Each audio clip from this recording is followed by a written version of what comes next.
চিনতে পারছো? দাদা হিসেবে মাথার হালা ছোড়ো আর দাদা হিসেবে থাই লাল প্যারিং নিচ্ছে হলুদ হালা তুই দিয়া তো মন্ত্র দাও তুই হাফছেন না একালি দিতে কানা শুধু হালায় পাঁচাত হইবে পাঁচাত। সোজা করবো এটারে সোজা করি হেলাও সুন্দর।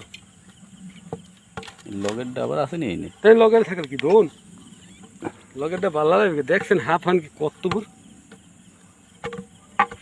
আরে আল্লাহ এখানটা দুই ফির গেছি দুই গেছে মুই তো নাইছি দেই হেন দে ওঠে মুই তো নাছি কোচ মোরও কোচ দিয়ে কোপ দিলে বেহর দিয়ে লাইতে তোর ফেলাস নাই সামাটাই লাগছে মোবাইলে তোর কোচ দেও কোপ দেওয়া ভুল হয়েছে কোচ রে ওনারটাই দিয়ে কোপ দেওয়া উচিত তাহলে তোর হান্দাইতে পারি নাই কোচ মোটা মোর তো কাটা মোড়া মোগা মারা গেল হ্যাঁ না। যাক আল্লাহ পাক রক্ষা করছে আমাদেরকে আজকে এই সাপের সামনে আমরা মাছকে হইতে পড়ছি দেখছেন কত বড় সাপ দেখেন ভাই যারা মাছ কোপাইতে নামবেন খুব